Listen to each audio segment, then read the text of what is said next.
Naki-bonding ang Bilyonaryo News Channel sa Filipino community sa Los Angeles.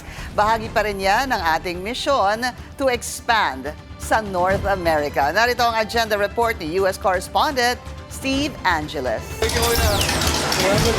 Matapos ang matagumpay na final leg ng Bilyonaryo News Channel North American Caravan sa Island Pacific Supermarket sa Los Angeles, sumakay ang BNC anchor na si Karina Sanchez Rojas sa isang jeepney kasama ang ilang PhilAm grupos tulad ng Filipino Worker Center at umikot sila sa historic Filipino town habang may nakasunod mga tricycle. It's always fun having events and, seeing everybody happy and smiling, taking photos and all that. So it's always fun.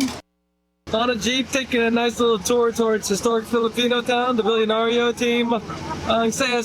It's nice to actually show them a piece of the community that I've been covering for so long with my friend Kuya Ryan. Hi. Saan tayo pupunta, Kuya? We're going to historic Filipino town at Gateway. That gateway gives us a sense of belongingness. So that gateway is very important, especially Filipinos in the LA community area. May kalihating milyong mga Pilipino ang nakitira sa Greater Los Angeles region at kitang-kita ang kanilang Pinoy pride. Okay, historic Filipino town. Here we come. Palakpakan naman.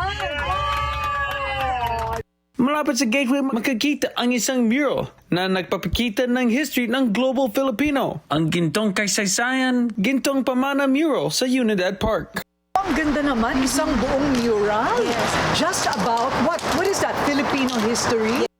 This is the biggest mural here in Los Angeles and here in Southern California of Philippine history and heritage.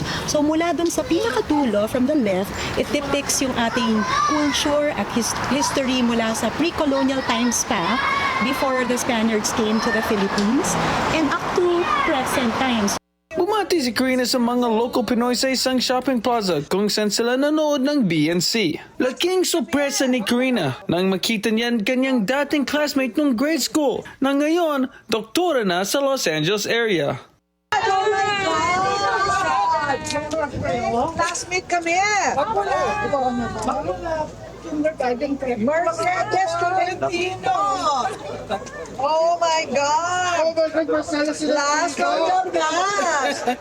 Napakagandang alaala itong jeepney ride para sa mga PhilAms. At excited na sila para sa launch ng BNC North American News Bureau para patuloy na makita ang mga kababayan sa iba't ibang bahagi ng mundo ang mga kaganapan sa historic Filipino town. Para sa agenda, Steve Angeles, Bilyonaryo News Channel, Los Angeles.